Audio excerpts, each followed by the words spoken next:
우리 하나님의 말씀은 구약성경 열왕기하 22장입니다. 구약성경 열왕기하 22장 우리 1절 2절만 우리 다 같이 합독하겠습니다. 요시야가 왕이 올 때에 나이가 8세라 예루살렘에서 32년간을 다스리며 그의 어머니 이름은 여디다요 보스갓 아비야 딸이더라. 요시야가 여호와 보시기에 정직히 행하고 그의 조상 다윗의 모든 길로 행하고 좌우로 치우치지 아니하였더라. 아멘. 아멘. 오늘 말씀을 가지고 요시야 왕의 회개란 제목으로 말씀을 드리고자 합니다. 요시야의 회개는 참으로 우리가 본받아야 될 그런 이 시대 사람들이 참 회개에 본받아야 될 사람. 우리 목사뿐만 아니고 온 교인들이 바로 이 요시야의 왕의 회개를 본받아야 됩니다. 이 시대는 요시야가 이제 성전에 이제 그 율법책을 발견하고 이제 그 율법책을 서기관이 낭독을 할 때에 이 요시야가 옷을 찢으면서 하나님 앞에 회개하는 모습을 볼 수 있습니다. 하나님의 말씀을 잊어버린 것이죠. 이스라엘 백성들이 한참 동안 그 율법책을 읽지 아니하고 자신들이 그냥 이제 생활에서 얻은 성경 지식으로 가지고 그 제사장들이 제사를 지는 그 제사법만 자꾸 지키면서 하나님의 말씀을 듣지 않고 오랜 동안 왕들이 또 우상을 섬기면서 이제 율법책을 잊어버리다가 이제 청소를 하다가 물론 요시야가 이제 그것을 성전 수리를 하라고 했는데 그 성전 수리를 하는 과정에서 그 율법책이 안에서 발견되어서 그 율법책을 읽고 오늘날 말하면 성경책이죠. 율법책을 읽고 이제 크게 뉘우치는 회개하는 그런 모습을 볼 수 있습니다. 우리가 또 이 요시야 왕을 말하기 들어가기 전에 요시야 왕은 이 다윗 이후에 최고의 종교 개혁자입니다. 이스라엘 역사 후에 그 이제 이 이스라엘의 타락은 이제 다윗의 이후에 급속도로 이제 솔로몬의 하반기부터 급속도로 이 종교적 타락이 바로 시작이 되었습니다. 그것은 바로 이 바깥에뿐만 아니고 성전 안에 이 솔로몬이라고 하는 이 왕은 참 정말 이 특이한 왕입니다. 왜냐하면 자신이 성전을 지어놓고 그것을 봉헌식을 했고 하나님의 큰 영광을 경험했고 하나님의 음성까지 들은 자가 그 성전 안에다가 우상을 만들었다. 우상 알겠습니까? 네. 물론 자기가 섬겼든 안 섬겼든 간에 다른 사람을 통해서 그 사람들이 그것을 충족하기 위해서 우상을 만들었다. 근데 그때부터 우상이 계속적으로 이제 왕들이 생겨질 때마다 자기가 원하는 우상을 그 성전 안에다가 예루살렘 성전 안에다가 계속적으로 짓기 시작했다. 그러니까 수없는 우상이 그 속에 생기게 된 거예요. 알겠어요? 자기가 왕들이 좋아하는 우상이 있으면 막 그 안에 가서 해놔놓고는 사람들로 하여금 우상을 섬기게 만든 거지요.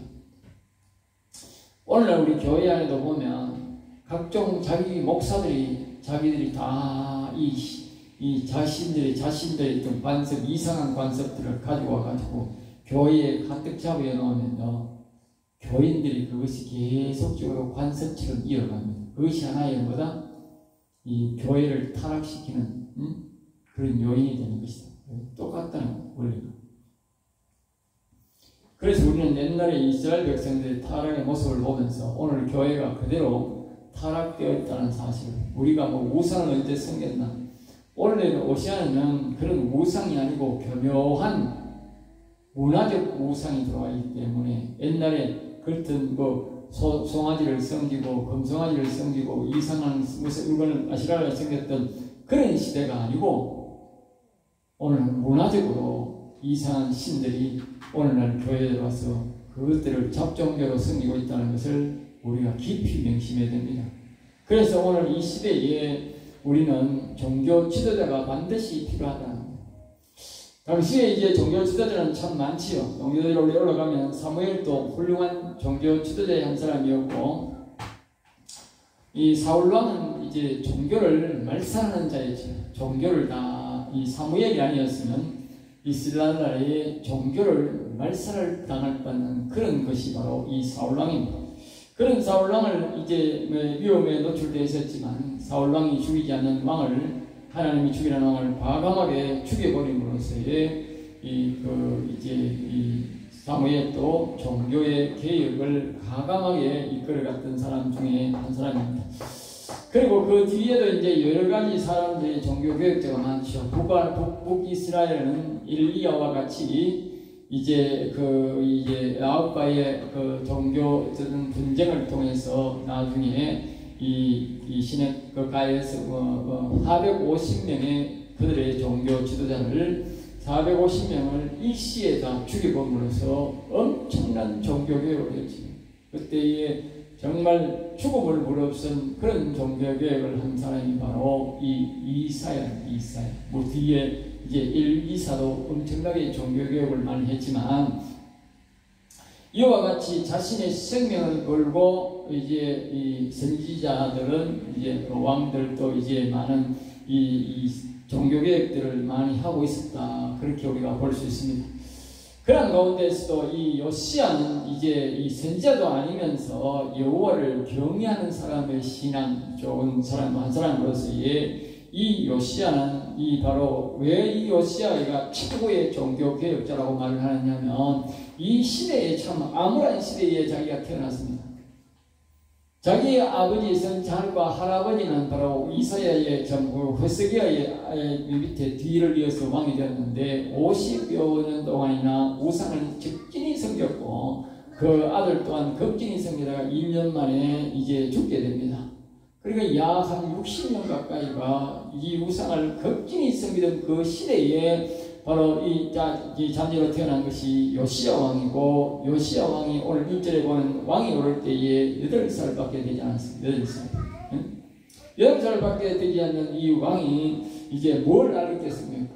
많은 사람들의 외세의 영향을 받고 하나님의 신앙을 이제 이어가기가 참 어려운 시대였었는데도 불구하고 이 요시야 왕은 점점 더 이제 여호와를 경외하다가 오늘 본문 말씀 보면 이제 18제의 3절에 보면 18개를 요시야 왕이 26살 되던 해에 성전을 바로 수리하게 되고 본격적으로 하나님을 섬기게 되는 것을 볼 수 있습니다. 그래서 이제 이 요시야 왕의 회개가 왜 참 이 요시야 왕의 종교 개혁이 왜 최고냐 하면 이 요시야 왕이 자신이 이제 성전 수리를 하다가 성전의 그 율법의 둘마리를 발견하고 참으로 하나님 앞에 통곡하며 회개를 합니다. 회개를 하고 그때부터 이제 종교 개혁이 시작되는데 교회 이제 성전을 이제 그 수백 년 동안 온 성전을 수리 안 하던 그것을 수리를 다 이제 제대로 성전 수리를 하게 되고 그렇게 하나님이 하실 때 하나님께서 그에게 큰 은혜를 베풀어 주셨는데 그래서 이 사람이 종교개혁하는데 온 나라에 다니면서 우상이라 하는 우상을 다 없애기 시작합니다. 그래서 첫째로 뭐냐면 성전 안에 여기 오늘 본문 말씀에 안에 우리가 22장 안에 보면 뭐라고 나오냐면 아까 앞에서 말했듯이 솔로몬이 자기가 성전을 지어놓고 자기가 우상을 만들었어요. 알겠어요? 천한 주기로 내려내고 이렇게 생각하는 거야. 이런 놈이 어딨냐? 이런 놈이. 생각해보면 내가 분이 나더라고. 설교를 준비하면서 이런 놈이 어딨나? 이런 놈이. 안 지었으면 안 지은 사람은 그 성전의 가치를 모른다고 하지만 자기가 성전을 지어가지고 하나님의 영광을 보고 나타나는 것을 보고 그렇게 해서 나놓고 어떻게 우상을 성전 안에다 짓느냐고 상상해야 되겠습니까? 그러니까 이 솔로몬의 타락이라고 하는 것은요 정말 엄청난 타락입니다. 다른 왕들의 타락과도 더 비교될 정도로 타락되었는데 그때에 이제 우상을 만드는 그 우상이 그 뒤에 얼마나 이 유다의 왕들이 이어지고 세월이 흘렀습니까? 그 히스기야의 신앙도 굉장히 좋지 않습니까? 그럼에도 불구하고 그 우상을 없애지 않았다. 그런데 요시야는 그때부터 그 우상도 없애버렸다. 완전히 다 없애버렸다. 얼마나 이 8살 때에 왕이 된 사람이 당돌하고 힘있게 종교개혁을 시작했는지 우리가 알 수 있다. 자기 이제 히스기야도 그렇게 그것을 오덕했던 히스기야는 다윗의 신앙을 조금씩 이어받았지만 그럼에도 불구하고 그 우상을 없애지 않았는데 이 요시야는 그 우상을 없애버렸다. 그리고 성경에 있는 모든 우상을 샅샅이 뒤집어서 전부 다 없애버렸다. 거기에 오늘 본 말씀 22장을 쭉 보면 여러 가지의 우상이 있는데 그 우상들을 하나도 없이 완전히 제거해버리고 그들을 섬기던 제사장들은 다 죽여버렸다. 알겠어요? 죽여버렸다. 왜 내가 종교개혁이 최고의 종교개혁이 하냐? 인간은 살려두면 딴 데 가서 또 거짓한다. 그래서 다 완전히 죽여버렸다. 대단한 종교개혁이었다. 알겠습니다. 우리가 앞에서 말했듯이 엘리야가 450명 되는 그 다른 선지자들을 이 종교 제사장들을 전부 다 죽여버렸듯이 그렇게 죽이지 않으면 곧 돌아가서 또 그들이 또 성경으로서 많은 사람을 현혹시킨다. 그러니 우리가 이게 다른 종교를 가진 이런 이색적인 그런 사람들을 죽여야 된다. 죽이지 않으면 그렇지 않나요? 네? 그래서 이제 이 종교개혁을 시작했던 이 요시야 왕이 나중에 보면 이제 자기가 직접 군사를 이끌고 전부 다 산마다 우상을 만들어 놓고 재단 만들어 놨거든. 그러니까 이 요시야가 전국을 돌아다니면서 산마다 가서 직접 우상을 말입니다. 다 없애버리고 말입니다. 그리고 어떻게 하느냐? 어떻게 하느냐? 거기에 그 사람을 섬겼던 제사장들을 다 불러와가지고 그 제단에서 전부 다 죽여버려요. 전부 다 죽여버리고 그 해골하고 그 주변에 죽어서 있는 무덤들을 묻어놓은 거예요. 그 제사장들하고 그 사람들을 무덤을 묻어놓은 거예요. 그러니까 그 무덤들을 다 디벼라. 예? 무덤을 다 디벼가지고 전부 다 해골을 다 끄집어내가지고 그 제단 옆에다가 그 주변에다가 전부 다 해골을 다 깔아놔요. 다시는 그곳에 사람이 무서워서도 못 오도록 제사장들을 다 죽여버리고 그곳에 있는 해골을 다 끄집어내가지고 다 깔아놔요. 완전히 철저히 멸절을 시키고 철저히. 그리고 마지막에는 자기뿐만 아니고 사마리아에까지 갔어요. 사마리아에 그것도 우상을 섬겼죠.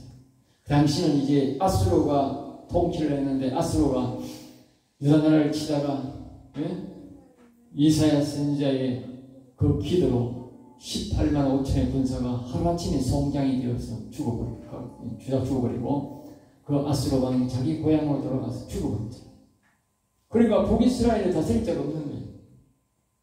그러니까 이 요시야가 가가지고 사마리아까지 가서 우상 섬기는 사람들을 그 사마리아가 우상 섬기는 도시 우상 섬기는 사람을 자기 나라에 없애듯이 그냥 싹 다 죽여버리고 제사장들 다 죽여버리고 이 자기 나라와 같이 유골들을 디벼가지고 그 제단에다가 깔아놔버립니다. 그리고 이 요시야가 죽인 사람은 엘리야가 죽인 사람보다 더 많은 거야. 수가 없는 거야. 엄청난 사람들의 수를 다 죽여버립니다. 정말 종교개혁을 단단히 한 사람이 요시야. 오늘날 또 요시야 같은 종교개혁자가 나와요. 네? 우리가 마틴 루터나 그렇게 종교개혁자라고 하는데 그 종교개혁은 이런 종교개혁은 종교개혁도 아니에요. 만약에 루터가 종교개혁을 제대로 했다면 어떻게 돼요? 가톨릭의 성당을 그 신부들 그 당시에 다 정리했어야 됐어요. 오히려 무서워가지고 도망갔다. 그런 종교개혁은 옳은 종교개혁이 아니다. 네. 그러니까 하나님이 보호를 못 받는 거예요. 옳은 종교개혁이 안 되는 거예요. 이 요시야의 종교개혁은 정말 대단한 종교개혁이었다.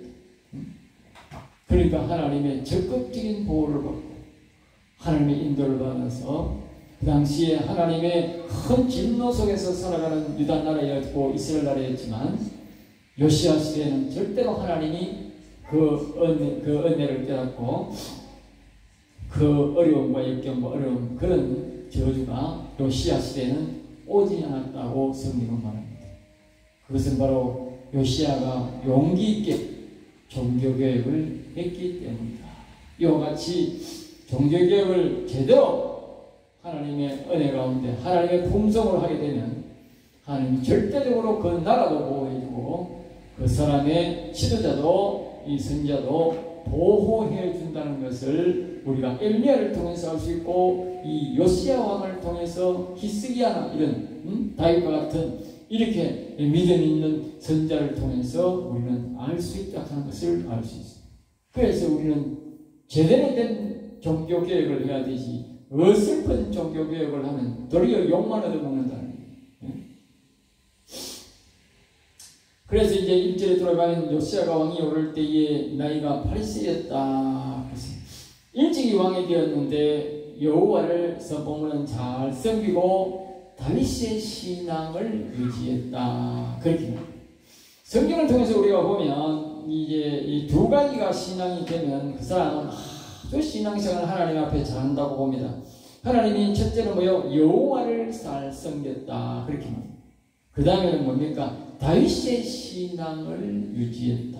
이것이 다윗의 이전에는 아니지만 다윗의 이후의 사람들한테 항상 수식어가 뭐냐? 여호와를 섬기고 다윗의 신앙을 유지했다고 하면 하나님이 그를 많이 사랑하고 은혜를 베풀다는 거예요. 그리고 오늘날 우리가 중요한 신앙이 뭐냐? 여호와를 잘 섬기는 가운데 다윗이 어떻게 하나님을 믿었는지, 그 다윗의 신앙을 유지하면 하나님의 큰 사랑을 받게 된다는 것을 알 수가 있죠. 그리고 이제 앞에서 말했듯이 요시야가 이렇게 8살의 나이 속에서도 왕이 되어서 이렇게 하나님을 잘 섬긴 것을 보면 바로 엄마의 신앙에 바로 굉장히 좌우지우지되었다. 영향력이 컸다는 것을 우리가 알 수 있어요. 다윗의 아들 우리가 압살롬을 보면 알 수가 있습니다. 다윗의 아들 다윗을 보면 절대로 압살롬 같은 그런 사람이 나올 수가 없다고. 물론 다윗의 아들 첫아들도 마찬가지고 둘째 아들도 셋째 아들도 마찬가지죠. 다 이제 하나님 앞에서 반역을 했고 나라를 반역했던 그런 신앙을 갖고 있었는데도 불구하고 그들이 왜 그렇게 되었느냐? 전부 다 부모의 신앙이다. 그 부모를 이렇게 보면 전부 다 이방의 신을 섬기던 여자들을 다윗이 부인으로 섬겼을 때, 다윗을 부인으로 맞아들여서 그런 일이 벌어졌다. 그 말입니다. 이스라엘 사람들을 부인으로 맞은 사람은 그런 사람이 없다는 거예요. 그러니까 부모의 신앙이 얼마나 중요한지가 굉장히 중요합니다.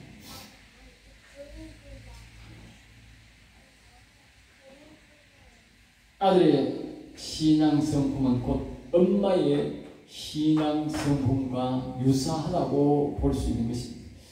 두 번째로 요시야 이렇게 말하는데 요시야가 여호와 보시기에 앞에서 말했듯이 가장 중요한 신앙은 뭐냐? 여호와 보시기에 좋아야 됩니다. 알겠죠?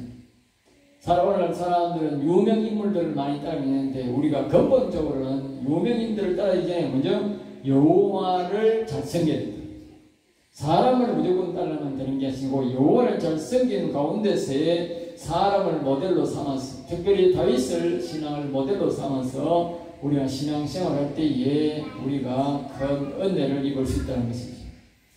다시 한 번 더 우리가 이 하나님을 기쁘게 하는 두 가지 조건의 신앙을 충족하는 것은 뭐냐? 첫째는 여호와를 섬기고 두 번째는 다윗의 신앙을 본받고 오늘 본문은 뭐냐? 그러면서 좌우로 치우치지 않는다. 이 말은 여기에 기웃거리고 저기에 기웃거리고 그 사람이 여호와를 섬기고 다윗의 신앙을 본받는 이 신앙이 뭐요? 흔들리지 않는다는 거예요. 흔들리지 않는다. 사람이 살다 보면 다른 사람의 말을 듣고 또 옆에서 유혹하고 할 때에 흔들릴 수가 있잖아요. 그 믿음이. 흔들리면 안 된다는 거예요. 그래서 이 요시아는 그 신앙이 흔들리지 않았다. 자신이 우상을 없애고 성전을 수리하고 성전 안에 있는 솔로몬 때부터 그 우상을 다 정리하자면 옆에서 수없는 사람들이 협박이 있었을 것이고 방해가 있을 것이고 굉장히 그런 게 있었을 것이다. 그 세력들이 보통 세력들이 아니거든. 엄청난 세력들이거든. 그런데 그들을 다 정리해버렸다고 하는 것은 여호와를 섬기는 신앙, 다윗의 신앙에서 절대로 양보하지 않고 거저 살았다는 거예요. 영적 그 거대한 전투 속에서 자신이 죽든지 말든지 간에 오직 하나님의 나라를 위해서 이렇게 정리를 싹 다 해버렸다는 거예요. 그러니까 하나님이 적극적으로 그를 보호해 줬다는 거죠. 그리고 계속적으로 그 신앙을 죽을 때까지 유지한다는 것입니다. 앞에서 말했듯이 솔로몬처럼 자신의 신앙이 처음에는 좋았다가 나중에는 아무런 역경거리 없어서 자기 스스로 타락해가지고, 솔로몬은요 다른 사람의 영향이 아니고 자기 스스로 타락해가지고 망한 것입니다. 자기 스스로. 우리가 사람이 하나님께서 우리가 보면 자기 스스로가 하나님 앞에 경거를 찾고 자기 스스로가 하나님을 잘 섬겨야 된다. 그렇게 성경은 말하는데 솔로몬은 자기 스스로가 하나님 앞에 타락해버렸어요. 자기 스스로. 그리고 우리의 신앙을 계속적으로 끝까지 죽을 때까지 여호와를 경외하고 다윗의 신앙을 본받는다는 것은 하나님 앞에서 큰 상급 받을 일이라는 것을 우리가 기억해요. 우리가 항상 하나님 앞에서 기억해야 될 것은 현재 우리가 하나님을 잘 섬기는 것도 중요하지만 내가 죽어서 하나님 앞에 갔을 때에 상급을 받는다는 사실을 반드시 기억해야 됩니다. 그래야만 우리가 죽을 때까지 신앙을 온전히 유지하고 하나님을 기쁘게 하는 신앙을 가질 수가 있지, 그렇지 않으면 우리가 신앙이 나태해집니다. 하나님께서 이 땅에 살 때에 어릴 때에 힘들고 젊을 때에 힘들고 어려워도 반드시 우리가 나이가 들면 우리에게 육체적으로 풍요로운 삶을 주고 즐거운 삶을 줍니다. 그때 그것을 하나님을 위해 써야 되지, 자신의 풍요를 누리고 기쁨을 누리다 보면 세상 향락에 취해가지고 하나님을 배반하게 되는 것입니다. 그러니까 항상 자기 스스로를 낮춰야 돼요. 자기 스스로를 낮추고 하나님 앞에 경건 연습을 하고 자기의 신앙을 유지해가야 하늘나라 상급을 바라볼 때만 그 신앙을 유지된다는 거예요. 이 땅에서 우리가 좋은 신앙, 좋은 먹고 놀고 좋은 것을 성취하고자 할 때는 그 신앙이 유지가 안 된다는 것입니다. 그래 반드시 우리는 마지막 하나님 앞에 섰을 때에 큰 상급을 바라는 신앙을 목적으로 할 때만 우리의 신앙을 제대로 끝까지 이 요시아처럼 유지할 수 있다는 것입니다. 3절입니다. 요시아 왕 18대 해에 요시아가 이제 왕이 된 18년 된 해에 말입니다. 자기 나이로는 26살 될 때입니다. 서기관 사환을 불러 여호와의 성전을 수리하겠다. 이제 하나님의 특별한 은혜죠. 물론 하나님께서 붙들어주는 사람이 있고 붙들어주지 않는 사람이 있는데 이 요시아 왕은 하나님이 특별히 붙들어주는 사람이라고 우리가 봐야 됩니다. 그래서 어느 날 이제 성전을 수리하게 되는데 아까 앞에서 말했듯이 성전 수리라는 지가 자기의 선친들이 약 70여 년간 이제 우상을 섬겼으니까 또 우상을 갖다 넣어놨으니까 얼마나 성전이 많이 상했겠습니까? 이 솔로몬이 성전을 야무지게 잘 지었지만 그래도 성전이 많이 낡았을 것입니다. 그런 성전을 낡았는데 그런 성전을 이제 수리하게 하기 위해 이제 찾아간 것이죠.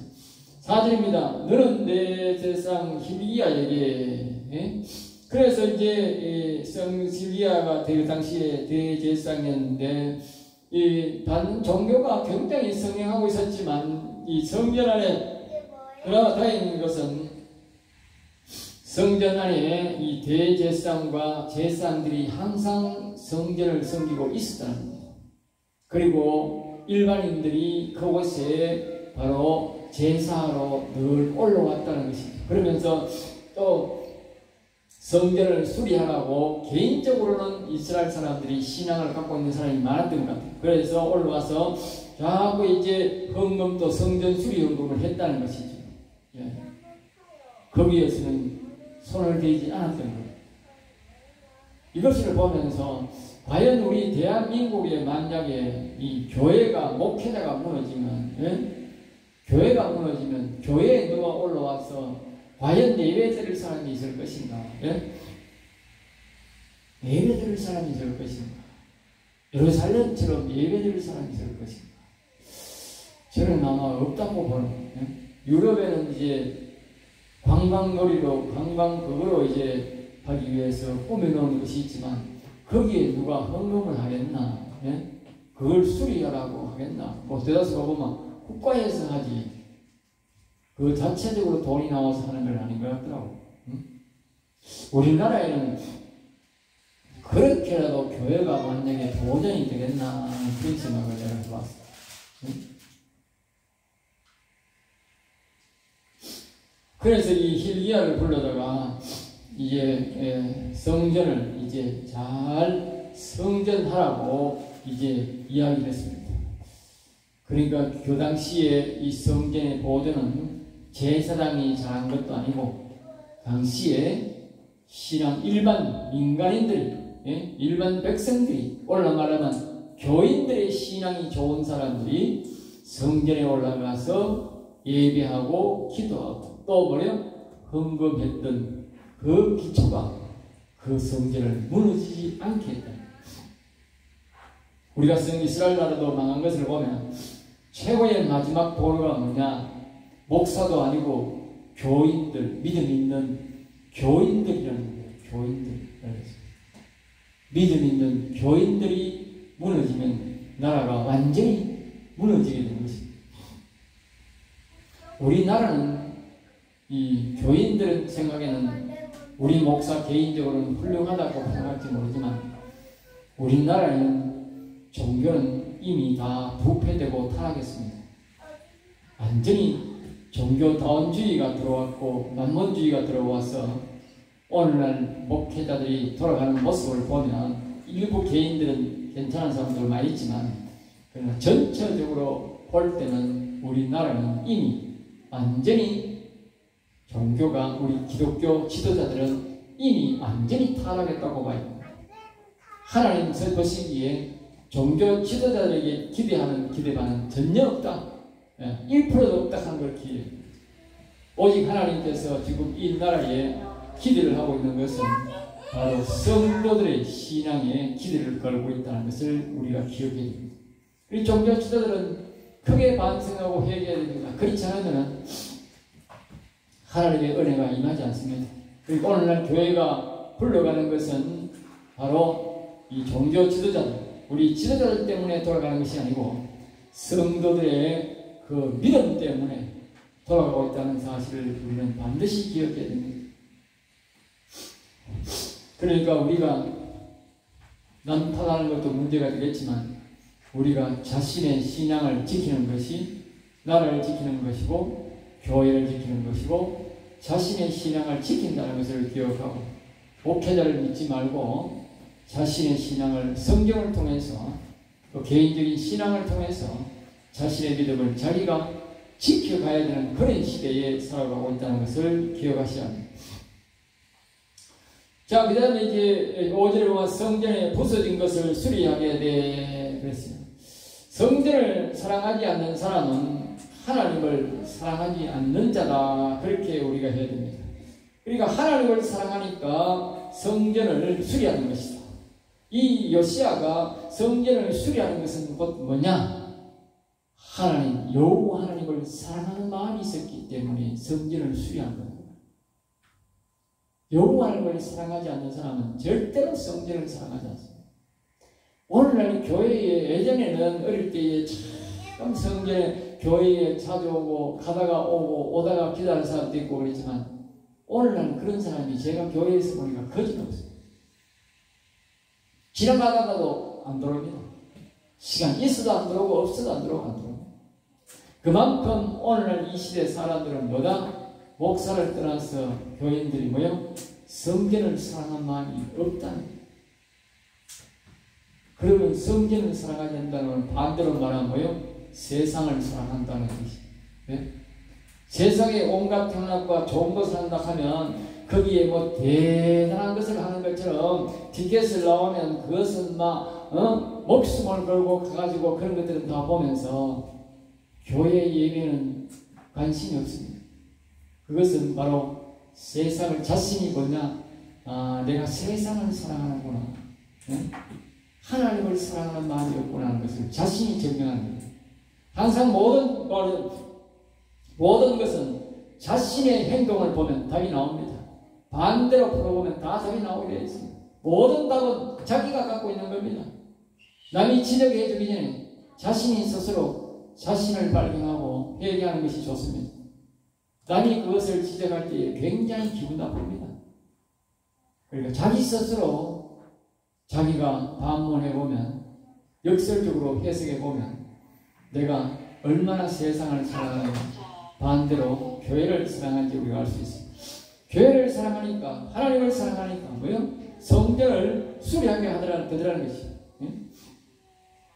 6절입니다. 그 성전을 수리하게 하라. 그러니까 이 왕이 이제 명령하면 수리하는데, 왕이 성전을, 이 하나님을 사랑하는 마음이 있으니까 성전을 특별히 뭐요? 수리하게 하라. 그렇게. 왕이 성전을 수리하라는 것은 성전을 사랑하고 뭐요? 여호와를 사랑한다는 뜻입니다. 그래서 7절에 이렇게 말합니다. 그러나 그들의 손에 맡긴 일을 회개하지 말라. 이 요시야의 특별한 이 것을 우리가 볼 수 있는 다른 왕이 어떤 왕도 이렇게 말한 사람이 없어요. 그들의 손에 맡기는, 다시 말하면 성전을 수리하는 사람 앞에 이 돈을 딱 맡겨두는데 그 사람들이 돈을 어디에 썼는지, 뭐 어떻게 쓰는지, 적게 쓰라 많이 쓰라 말하지 말라는 거예요. 네? 그들이 얼마든지 가져가서 좋은 물건을 사서 하든지, 어떤 물건을 사서 하든지, 얼마나 수리를 하든지, 그냥 무조건 이유도 따지지 말고 무조건 돈을 대줘가지고 그들이 마음껏 성전을 수리하도록, 좋은 물건을 가지고 수리하도록 하라, 그렇게 말합니다. 정말 이 요시야는 하나님을 사랑하는 마음이에요. 앞에서 말했듯이 성전을 사랑하는, 하나님을 사랑하는 사람은 성전을 사랑하게 됐는데, 성전을 말입니다. 이렇게 말입니다. 무지도 따지지도 말고 필요한 경비를 다 떼주고 어디 썼느냐 뭐느냐 그 말도 하지 말라는 거예요. 그 말은 그만큼 하나님을 사랑하는데 절대로 이유도 먹지 말고 따지도 말고 하나님의 성전을 마음껏 최고 좋은 것으로 수리하도록 맡기라는 것은 그만큼 이 요시야는 하나님을, 성전을 사랑한다는 것이. 그러니까 성전을 사랑하니까 성전 안에 더러운 것들을 놔둘 수 없기 때문에 그들을 섬기던 모든 우상들도 제거하고 그들을 섬기던 제사장들도 전부 다 죽여버리고, 그러니까 나가다 보니까 나중에 올라가니까 솔로몬 시대 때, 솔로몬 때부터 우상을 만들어 놓은 것이 있더라고요. 그것은 아무도 제거를 못했는데 이 요시야는 그것마저도 완전히 싹 다 정리해버렸다. 그래서 제가 앞에서 다윗의 이후에 최고의 종교 개혁자다. 종교 개혁자. 우리 이 시대에도 타락한 시대이지만 이와 같은 요시야 같은 종교 개혁자가 나왔으면 하는 바람입니다. 누가 될지는 모르지만 그렇게 와서 새로운 이 시대의 율법책을 발견하고